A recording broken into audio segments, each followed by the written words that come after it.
Eric, great to finally meet you. Been following you for a little while, and thank you for coming on and talking to me. Well, thank you for inviting me to your show, Michael. Really appreciate it. So we were chatting a little bit right beforehand, and you were saying, we're talking about other people that have shows and have agendas, and they think a certain way. And you were touching on the fact that we talked Russia Ukraine a little bit, but what I want to get your thoughts on is what you hear about China from people that don't live in China, because I just find that super interesting. Yeah, I was just saying that I live in Hong Kong. I travel to mainland China a lot. I had a business in mainland China myself. So, for the last 20 plus years. So I'm fairly familiar with the situation in mainland China and in Hong Kong. And like I was saying to you, you know, for the last 30 years, every day, people have been telling me that Hong Kong and China are imminently going to implode. I mean, they've been saying it nonstop, and they're still saying it. And Michael, that's not what I see. Okay, I see that you know, China, like the West, like the US, like Europe, is facing some challenges, but is trying to navigate through that. Okay. So the people that I see who are really pushing the narrative of the imminent China implosion, in my opinion, now I'm going to say this, you know, these people should really reflect on themselves. I mean, maybe a lot of these people, and as far as I'm aware of, okay, are the economic losers of this, shall we call it the great global economic reshuffling. This episode is brought to you by Vaulted. Launched by McIlvaney Financial Group, with Vaulted, I literally just tap a button and I own physical gold stored in a professional vault. Vaulted is offering all of my listeners $50 of free gold when you click on my sign up link. They have a tool called Vault Plan that allows you to passively add your gold position every month. Just activate it for 6 months and you will get $50 of free gold in your account. Click on the promo link in the show notes or go to vaulted.blbvux.net/coffee and a mic. So I didn't realize it was your last statement. Well, and this is the other thing I want to ask you about in regards to that, because it's like the whole China invading Taiwan, right? That's another storyline that I've been hearing about as long as I've been covering this, which hasn't been as long, but it's always imminent, always imminent, always imminent. And my thought is with this, and you tell me if you agree or disagree.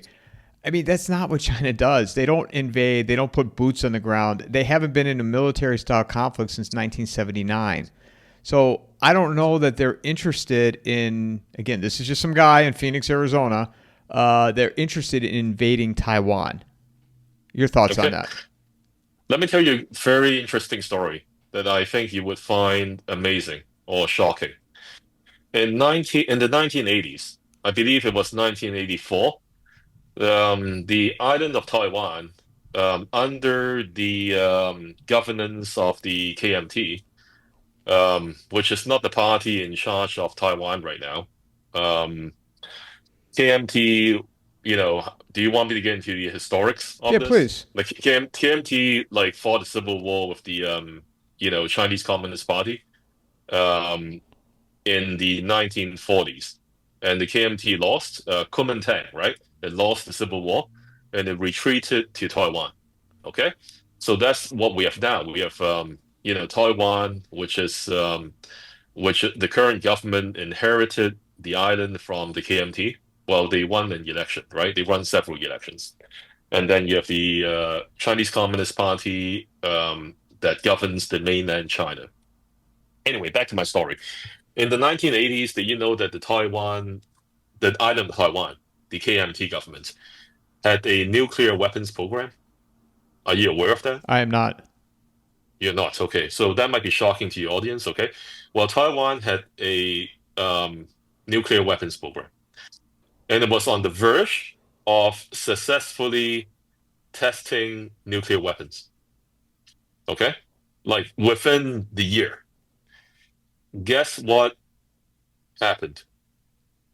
Somebody ran off to the US and basically leaked this information to the US government and the CIA. And the next thing that happened was that Reagan, it was still under Reagan, the US government, I believe, right? In the 1980s, it was Reagan and George Bush. And at that point, George Bush Sr. Was the vice president of the US. But if I'm correct, I'm pretty sure I'm correct. George Bush Sr. was the director of the CIA in the 1970s. So, anyway, back to my story. Reagan and George Bush put a stop to that. So they literally sent agents over and, agents and military personnel or whatever, right? I don't like, the details highly classified. But what happened is that they shut down the Taiwanese nuclear weapons program that was just on the verge of, achieving success. So, Michael, imagine if the US didn't do that in the 1980s. We won't be having this conversation right now about China and Taiwan, right?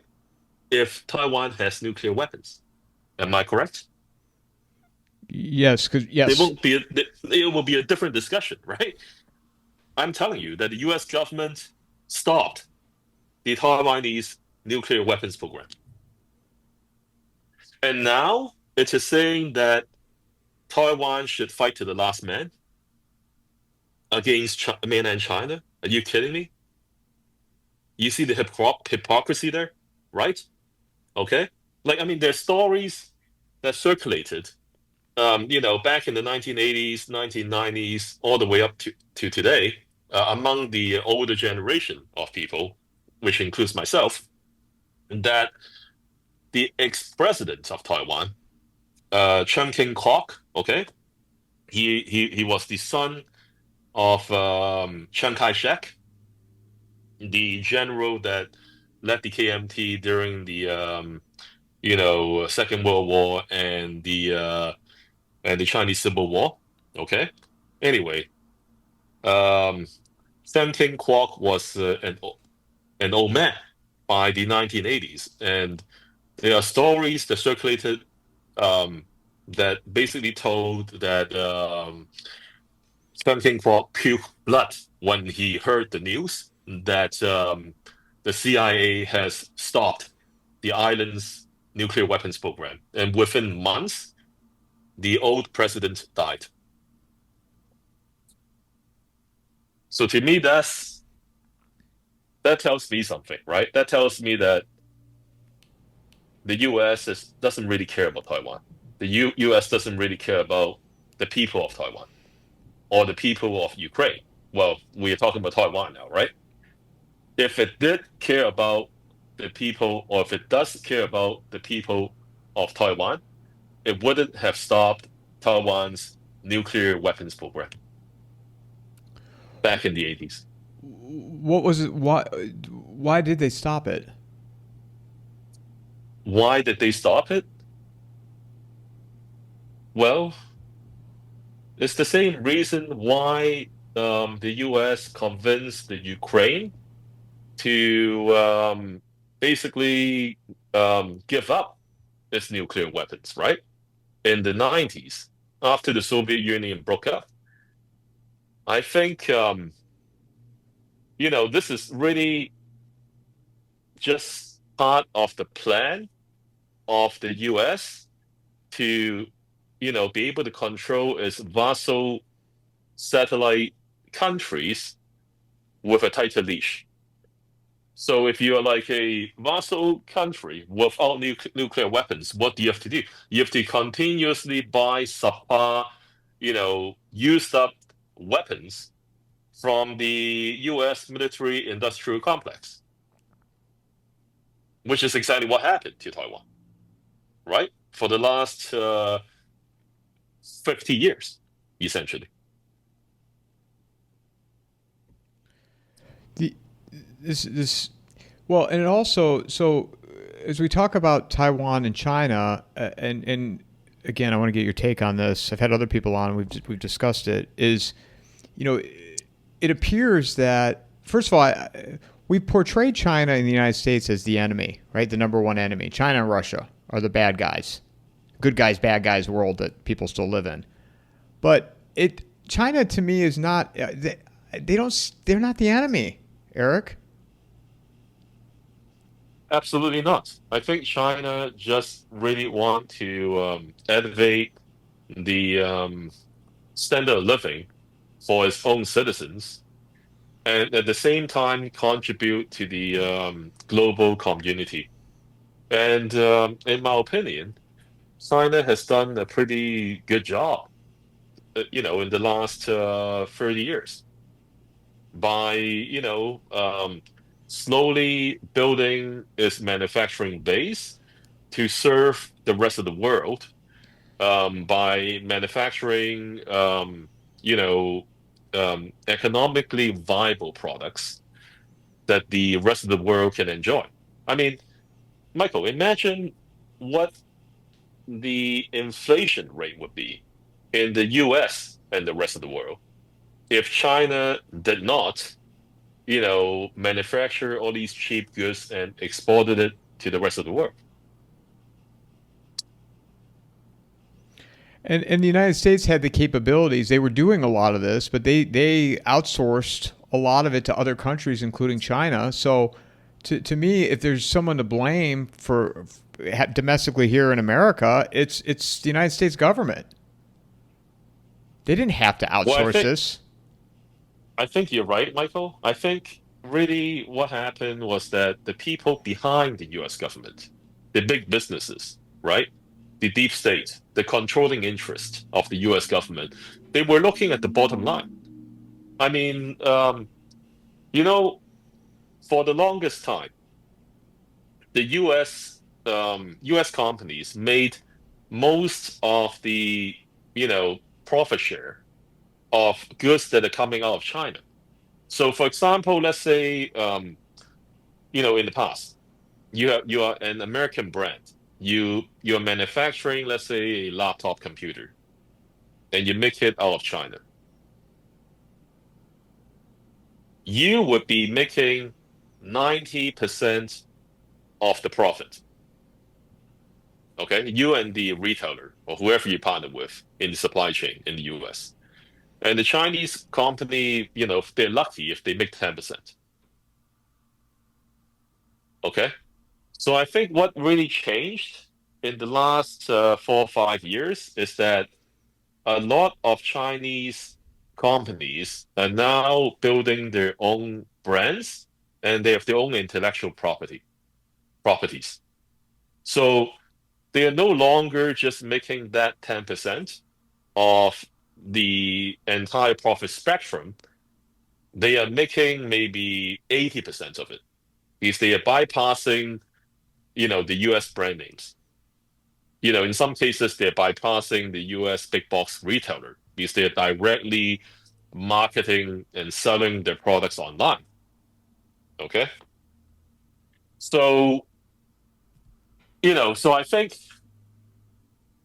when that happened to a certain extent, when it tipped over a certain threshold, I think that's when, US businesses became more tolerant or in more of an agreement with Donald Trump's agenda of tariffing China. Because now, you are a US company, you are still manufacturing in China, correct? But you are at the same time competing with Chinese brand names. Okay, like for example, very good example, like the auto industry. Did you know that companies like BYD, which is the biggest electric car manufacturer in China, I believe they're tariffed like, 140% by the US government. So no, like basically you cannot find Chinese electric cars in the US. But for example, in China, um, or any other market that allows Chinese EVs, companies like Tesla is getting killed because they are not able to compete with the Chinese EV auto manufacturers.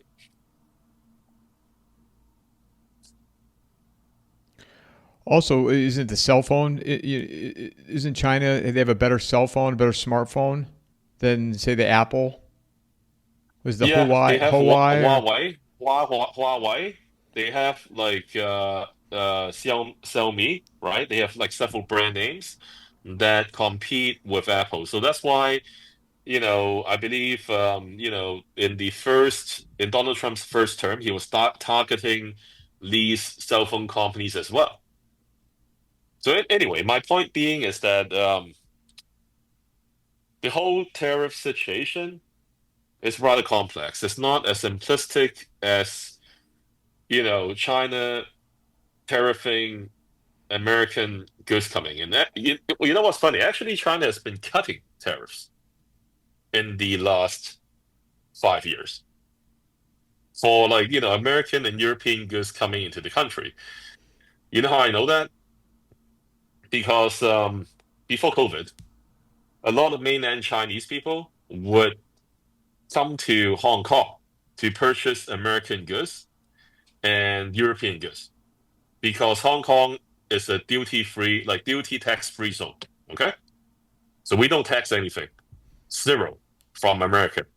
So these Chinese guys, they would come to Hong Kong, they buy a whole bunch of stuff, and then they bring it back to China across the border. And then the customs guys, they just let them go. Okay, so it's kind of like a controlled way for the Chinese government to allow some duty-free stuff to come in through Hong Kong, and yet allow Hong Kong to reap the economic benefit of being a tax-free zone by selling European and US goods.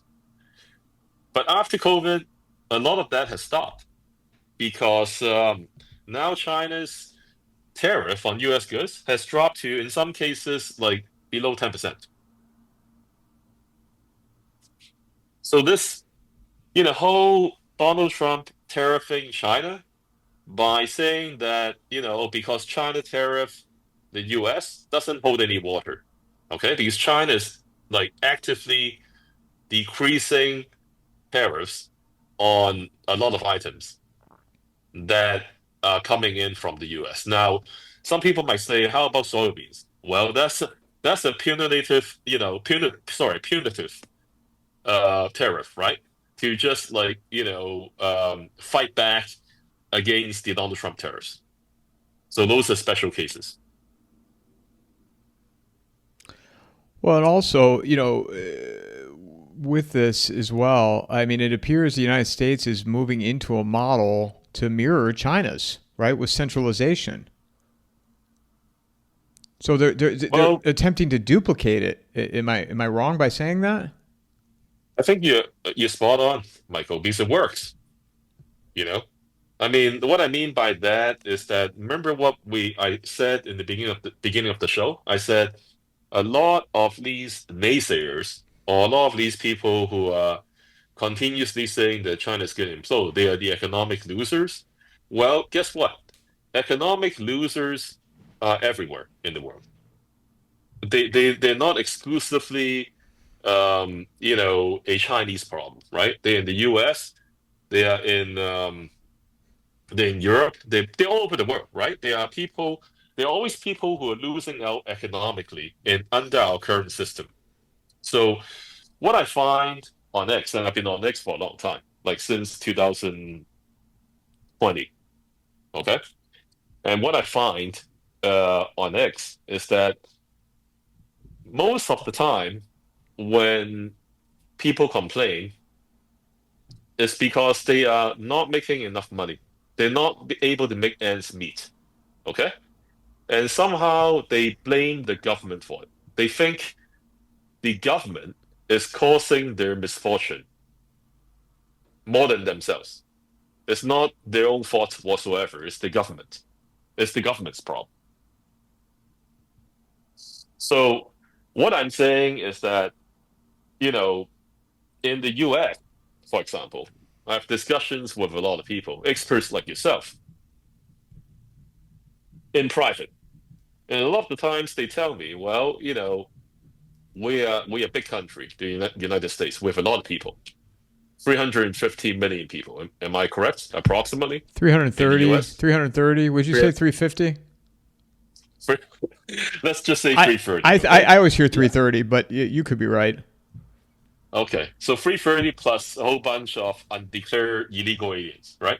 Sounds about right. Yeah, so Basically, 350. You're right. You're probably right. 350. Yeah. Yeah. Okay. So something like that. But like they tell me it's a big country, so you're always going to have, people who are just naturally unable to compete. Okay? That's the beauty of what? Well, unfortunate, it's not beauty, I guess, but like it's the unfortunate side or aspect of what?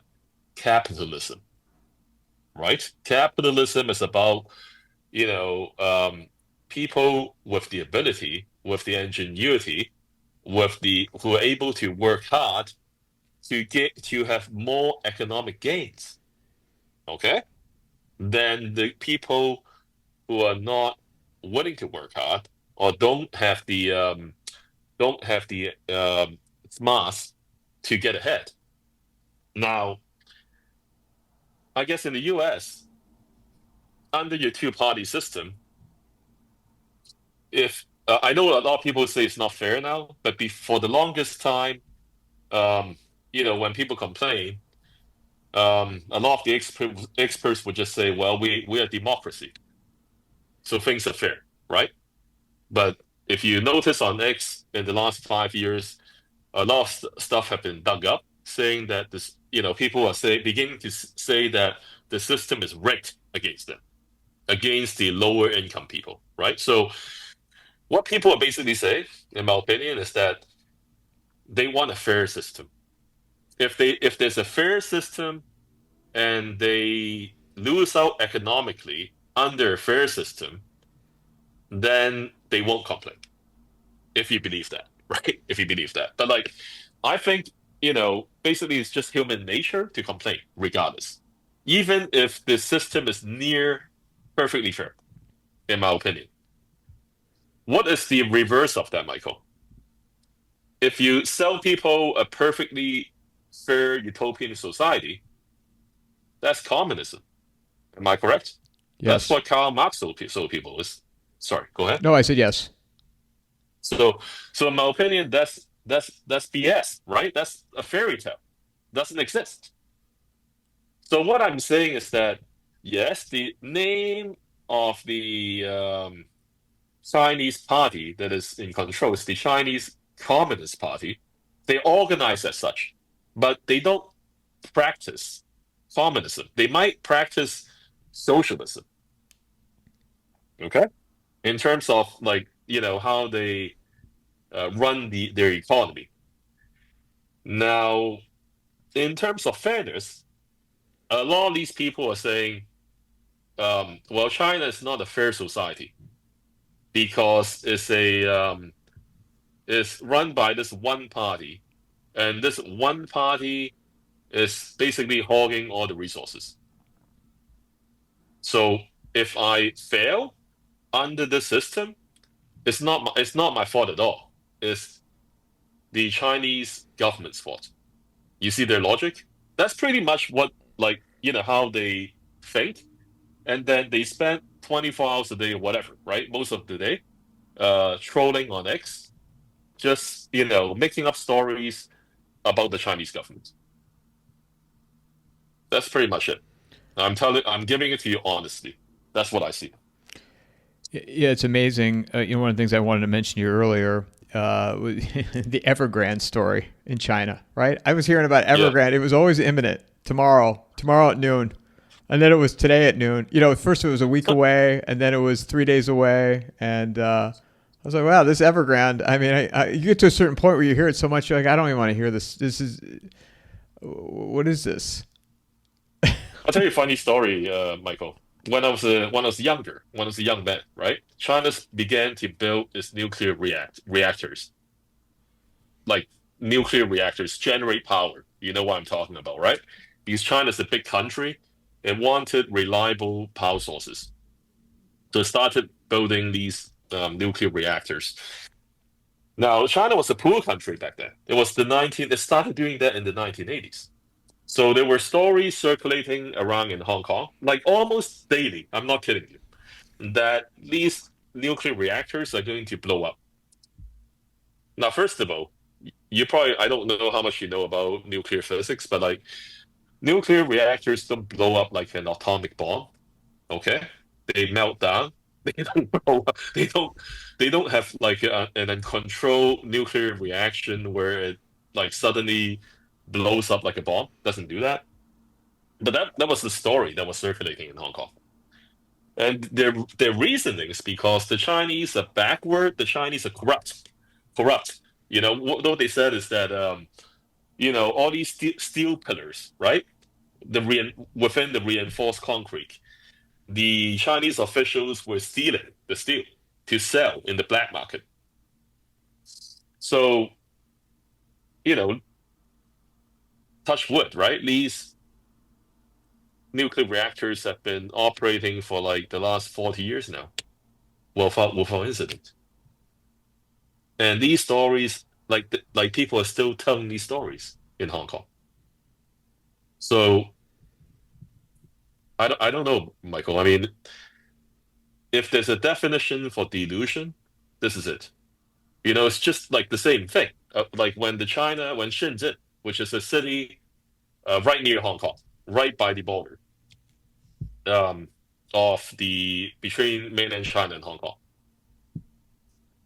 when Shenzhen started putting up these amazing skyscrapers, okay, in the 90s, the people these pro-Western people in Hong Kong said, well, those buildings are going to topple over because the Chinese are backward and they're corrupt. It's the same thing. You see what I'm saying? Just like the Evergrande situation that you talked about. Even though, I think the Evergrande situation is that they're right, the Evergrande was imploding, but the Chinese government had a plan for it, and the Chinese government contained it. Okay, so I just want to clarify that. But in terms of these nuclear power plants and these buildings, these skyscrapers, these people who are saying that these Chinese nuclear power plants are going to blow up, or these skyscrapers are going to topple over, it never happened. It's the same thing with the Chinese speed rail. We have these wonderful high-speed railway systems in China. Have you seen any videos of that, Michael, I have. Yeah, it's online? incredible. Incredible, right? When they were first built, the people, anti-China people in the West and the anti-China people in Hong Kong, they were saying, "Oh, those trains are never going to run. They're going to crash." And then when things ran perfectly, they started saying, "Well, these trains are never going to make money. They're always going to lose money." And then now, the trains are beginning to make money, a little bit of money. They go back to the first narrative. They're saying, well, eventually they're gonna crash. Or like, you see the circular logic here? It's simply not healthy, these people. I mean, these people have an issue, and the underlying issue, is that they are in a economically unsound situation, and they blame everything on the Chinese government. It's an easy scapegoat, right? When they do that, then none of their misfortunes or whatever had happened to them, none of that is their own fault. And Really, Michael? That's what I see. I'm probably the first person who said this in an interview. Let me throw a couple things at you and get your assessment on China versus the United States right now. Is China ahead on the data centers AI? Yes. Is China ahead militarily? I'm sorry. Is What China do you say? ahead militarily over the United States? Is okay. First of all, is China ahead of the US in terms of AI? I'm like, in my opinion, it's probably neck to neck. And on the hardware side, China is probably in the process of catching up, like AI hardware. So that should answer your first question. So data Yeah. centers. I mean, the United States. There's data centers just built. They're building data centers like crazy all over the place. In the US, right? Yes. Okay. Well, they're doing that. You're doing the same thing in China. So I think neck to neck, So like I said. it's like an arms race. Yeah. Well, I mean, I don't even think it's needed, right? Because everything is about data nowadays. Data is worth money. Like when I go to China, I use the Alibaba's app, or Alibaba is the parent company, but it owns like Taobao, and it owns like Alipay. And then you have Tencent that owns like the WeChat, and the WeChat app basically on the back end has all these data centers that gathers data from everything that you do, right? And then it just makes your purchases and your daily usage of the WeChat app a lot easier. So to answer your question, that all that needs data centers, right? So um, in my opinion, it's neck to neck in terms of development of that front. Yeah, what does Porter Stansbury refers to the energy as the spice right now? Everybody wants to lead in the spice. Yeah, I think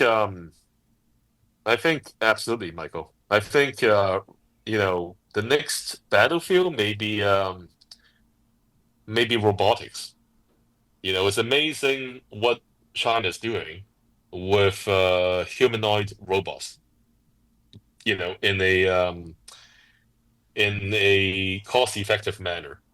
So I think that's something that I'm pretty amazed about recently. I think the Unitree is the company. I think it knocked down top prices below $10,000 for a full-size humanoid robot. Militarily, is China where is China at in comparison to the United States? Conventionally, I think you know a lot of these things are so top secret. It's difficult to say because on the surface you see China developing the next generation fighters and bombers, and the US is still struggling, it seems like, with that. Like, I mean, whatever the US has is still on paper, right? It's the sixth generation, right, of fighters and bombers. Um, but then there are rumors, I mean, within communities in the US saying that the US deep state might have cracked, you know, anti-gravitational technology. I mean, I mean, if it did did that, the US, then it makes sense. Why China is able to, in quotation marks, able to supersede the US in its efforts of developing sixth generation fighters and hypersonic missiles, right? Because you don't need that. If you have cracked gravity, why would you need like a push-pull propulsion system? So I try not to, dive into that rabbit hole because it can be extremely frustrating. Like a lot of the times they say they're going to release something and then they end up not doing it. I'm talking about the US government, right? But But on the surface, it looks like China is making some headway. Like I said, hypersonic missiles, sixth-gen fighters, even aircraft carriers. China's building a whole bunch. But if you ask me if China is ahead of the US militarily, I I don't know. And then in terms of like let's say nuclear weapons, well, Michael, you know what they say, right? If it comes down to that, everybody loses. There are no winners in a nuclear war. Last one. What about just the health of society, culture, China versus the United States? I have a guess here, but I mean, obviously I don't live in China, so I'm curious what your thoughts are. Health wise, culture, patriotism, so on and so forth. I think the thing with China is this, right? People who don't like China, in China, they can choose to leave China. So they run off to Europe, the UK, the US, Canada, whatever, right? So China has a release valve for that. Okay, so like I mean, every society has its problems, like I explained earlier on the show, right? What I'm trying to tell you is that China, fine, you don't like to live here, leave, right? And these people immigrate out of China, so that's a release valve. But what I find in the U.S. and Canada, unfortunately for the locals, is that there's nowhere to run for people who are underprivileged in the U.S. and Canada. If you're like a Caucasian male, there's no you're born in the U.S. or Canada. You speak only English. I mean, where are you going to go, right? You go to the UK, Europe, they have a worse economic disaster than US. So if you ask me, um, just somebody today told me China has political tension. Yeah, every country has political tension, right? But I think it's about how you diffuse the situation that matters. And I think China is trying to handle it in such a way that the people with the most complaints, the people who dislike the government the most, they just basically allow them to leave. Just take your problems elsewhere. You go on Twitter, you say garbage about us all day long, 24 hours a day. We don't care. So that's what I see happening. Yeah, it's following this now for a few years and seeing how media on the right, have been blaming the CCCP. And I'd be lying to you, Eric, if I didn't say I bought into it initially because I didn't know any better. But then you start to step back, you take a step back, and you're like, wait a minute, are they really the enemy here? Who is the real enemy?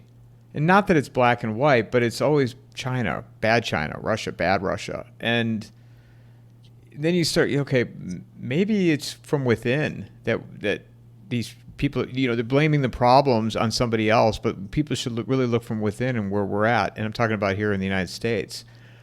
But what I also find interesting is that China seems to me, they're ahead of. I mean, they're continuing to bring more gold back into the country, right? They're repatriating more gold.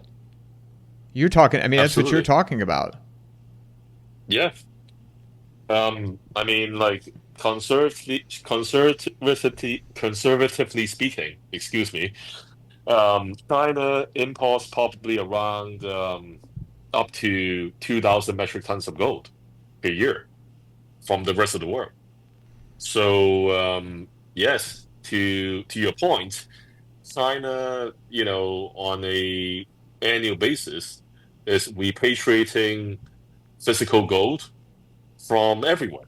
I mean, the fact that the U.S. and the West in general, like the LBMA, the London Bullion Metals Association, um, When they suppress the price of gold and silver, they're essentially giving away cheap gold and silver to countries like China, right? Like, I mean, you've probably seen that comic, Michael, of you have two sides of a tennis game where the American side is throwing solid gold bars to the Chinese side, and the Chinese is just throwing back the fiat US dollars to the American side. And that's what's happening.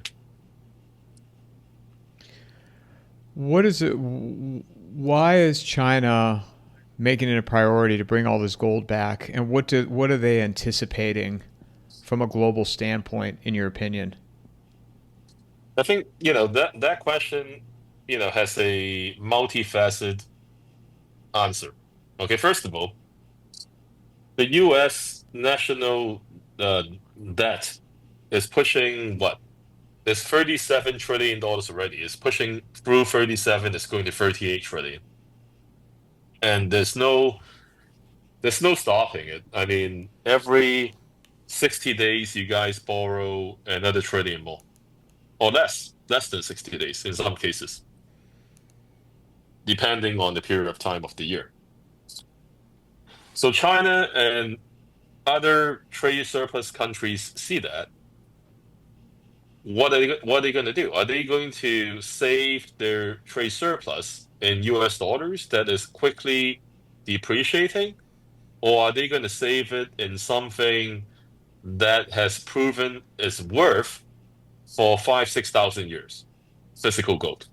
The answer is obvious, it's physical gold. And then the second answer to your question, I'm sure that your friend, your guest, Tom Longo, has told you this before. When the U.S. froze Russian assets right after the Russian special military operations in Ukraine, a lot of countries like China just stopped believing in US dollar denominated assets like US treasuries because the US government can what? They can push a button and freeze all that, just like what they did to Russia. So what again is the alternative to US treasuries to a large extent that everybody in the world can trust, that has no boundaries, that it has no allegiance to any, you know, man-controlled government in the world, is physical gold.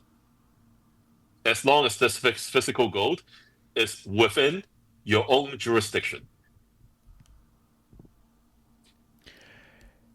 The I want to get your thoughts too on. I listened to your conversation with Danny a couple days ago, and it made me pop a question in my head of what are your thoughts on what the United States is doing right now in terms of? I mean, it appears they are devaluating the dollar, but with this Genius Act and the stable coins and what Besant is doing in terms of trying to inflate the debt away. So I see what they're doing with the stable coins, but the problem is this. Ben Rickard, my friend on X, posted something which I reposted today on my X account. And he basically said that, yeah, it's all fine and dandy that you're doing this stablecoin thing to jack up your US treasuries, but guess what? Um, Nobody else in the world. I mean, like maybe the Europeans are gonna go for it, but China, Russia, most of the BRICS, they don't they don't buy into that stuff. Okay? They don't do the Bitcoin stablecoin stuff.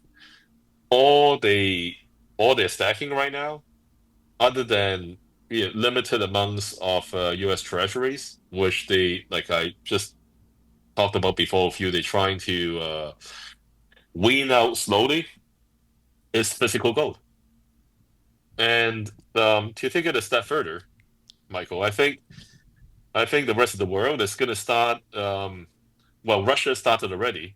Declare physical silver as a strategic metal, and I think the rest of the world is going to start doing that as well.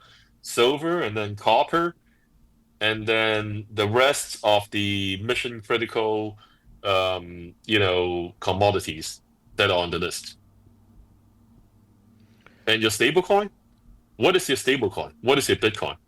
I've like if you go on my X account, Michael, you'll find that I have a cartoon with a caveman and his caveman wife standing in front of a cave painting, a ledger, counting how many cows they have, and the and what I said in that to describe that comic is that it's like let's say some aliens from outer space visit Earth, and these cavemen they insist that the drawings on the cave is as good as money, but to that you know otherworldly culture, it means nothing. It's just a ledger. It's just a recording of transactions, right? You see what I'm saying? The difference with gold and silver is that you actually can use gold and silver for stuff, to build stuff. I mean, like, we don't have time today to discuss that. There are tons of uses for physical gold and silver, okay? But, like, what good is a ledger? A ledger is just, like I said, it's just basically like cave painting of a bunch of cows. That's what it is. Well, and I've mentioned this before. I'm trying to word it a little bit differently to not bore my audience, but I've had Bitcoin people on, and I'll ask simple questions, and they always have an answer for it, but I never I never feel like I get the actual answer. Maybe I'm just looking for something particular, but and I don't know. First of all, you get one letter wrong or one number wrong on the pass key. Let's say I'm sending you Bitcoin, and it just goes into this ether. It's just gone. And you can't call anybody. It's not like you can call a bank, a 1-800 number, to find out what happened with the transaction. So how is that Um, sustainable? Like I don't and again, maybe these are concepts that are just way way over my head. But to hear you say that, it just kind of reaffirms to me, and it also gives me an idea, like the rest of the world. So, are you saying that they're not taking this seriously? Like China's not taking this very seriously. of course not. I call, like, all this crypto stuff, I call it digital fairy dust. It's like, when you were young man or young boy, of course you have watched Peter Pan, right? Mm-hmm. Peter Pan with Tinkerbell. You know how Peter Pan shakes Tinkerbell and you have that fairy dust that comes off from her? That's what it is. It's ether. It's nothing. It's just whoo, it's gone. Okay? That's what that is. So when you have serious countries like China and Russia in the mix, they want something real, okay? Which is gold and silver, commodities. That's the real stuff. So I stack what they stack. And by the way, the US government also has 8,133 metric tons of physical gold, supposedly, under the custodian of the Federal Reserve. There you have it. It's amazing to me, Erica, when I meet young people, and man, they all not the ones that I talk to they're in love with Bitcoin, love it. Like it reminds me of I'm aging myself here a little bit. The movie Wall Street, right, or Wolf of Wall Street, or Boiler Room, and it's Bitcoin now. They swear by it. That is that's they just want to make $1 million in Bitcoin. Well, you know what that line, right? From Unusual Suspects, It's one of my favorite Kaiser movies. Soze One of my favorite is movies. awesome, right? Yeah. Remember at the end what Kevin Spacey said? He said the greatest trick that the devil ever perform is to convince the world that he never exists. There you have it. That's in crypto right there. And poof, it's gone. That It's was the gone. next line right after that. My friend, that scene right there just answered your question to me, right? About cryptos. That's it. So in seeing what they're doing here in the United States, in your view, then it's not gonna work. I think they're going to have to do it in combination with um, with gold revaluation. If they do that, then it might work. Like at this stage of the game, they have to do something drastic to kick the can down the road. Okay, and if they revalue gold, if they let physical gold price rise to, let's say, 5,000 US dollars per troy ounce, and then they do a mark-to-market revaluation, that's like what, $2 trillion, free and clear that they can get from the Federal Reserve. Because the way it works is they have 8,133 metric tons of physical gold. And right now it's valued at 42.22 US dollars per troy ounce. That was like last time they revalued it was 1973 under Nixon.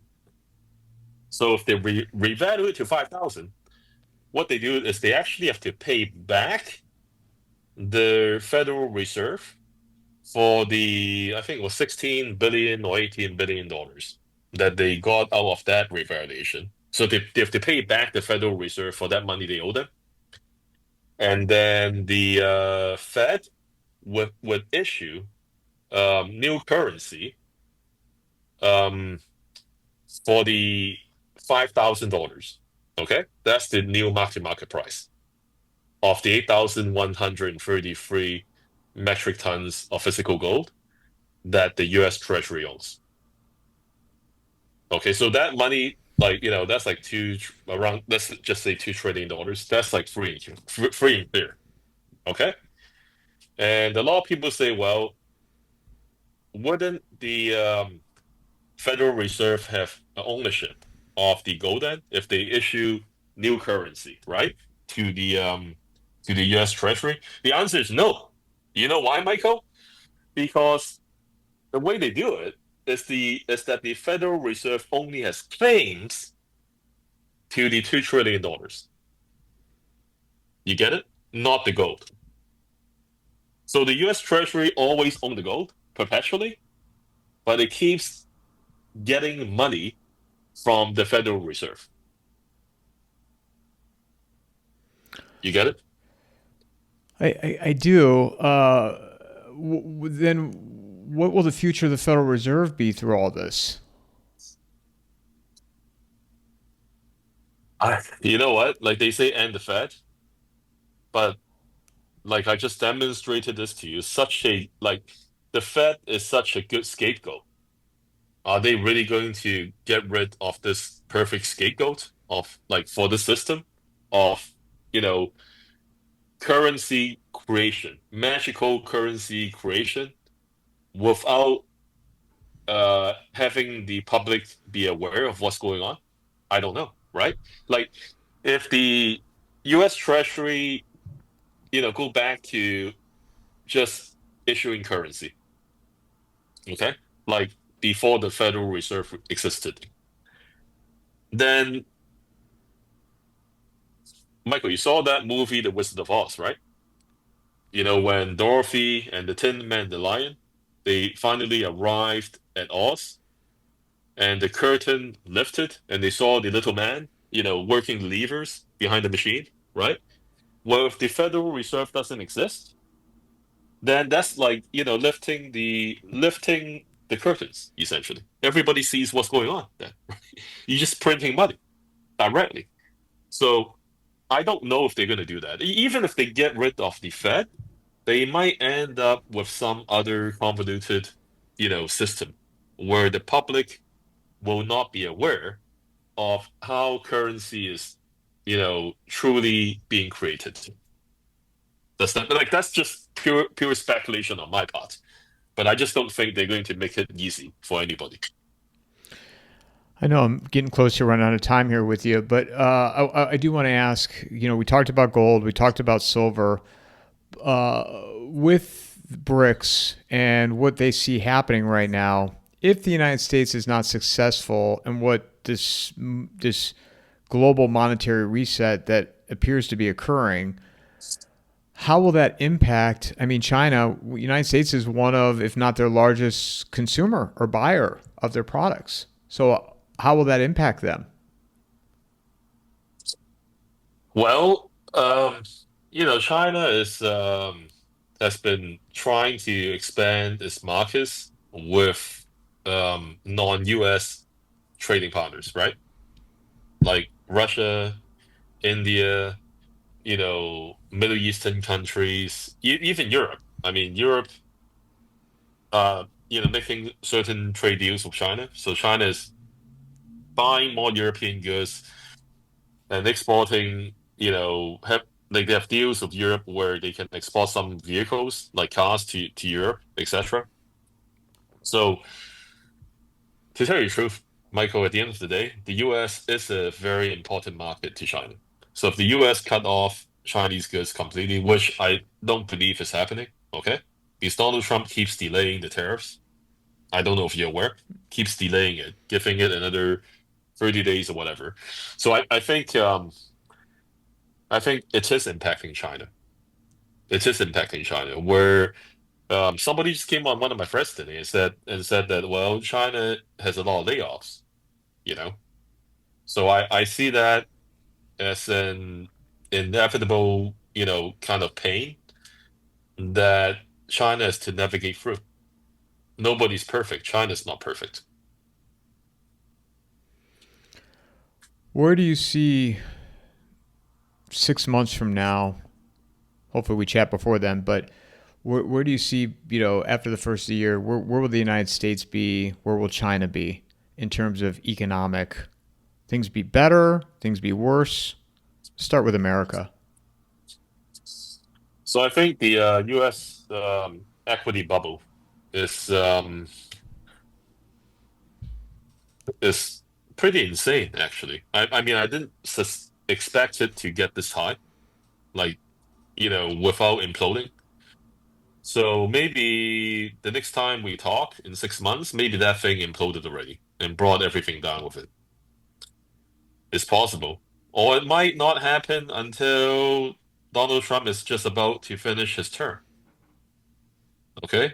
Like, because they're pumping liquidity into the system like a madman. If you look at like the M2 money supply that I gave you, that chart, it's going straight up. You can share it with your audience later.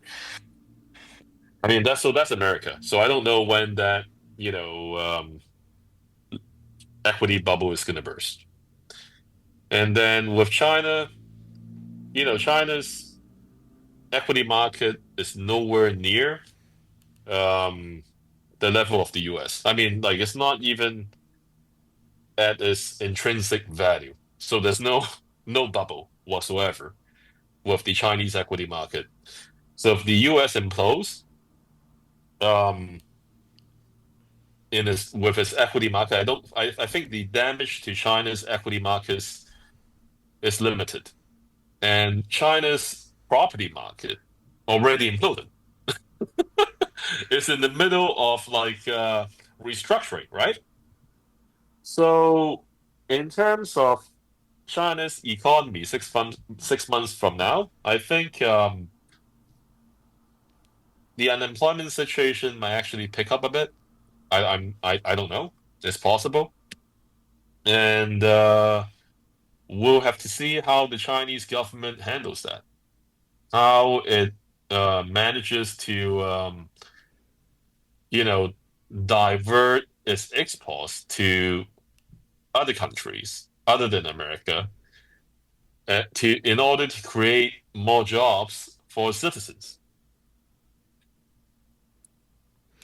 Yeah, it appears, with what the United States is doing, since Trump came back into office, they are now, and again, what I said earlier, mirroring China, where like the military is just the state itself is just taking the initiative and either investing or starting to build on their own rather than worrying about the privatization. And that's what, I've had, people on, my friend Matt Smith, initially we talked about this back in February.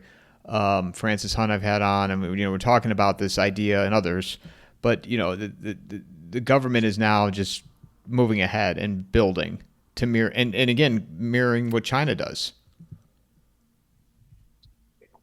Um, that might be a good thing, Michael.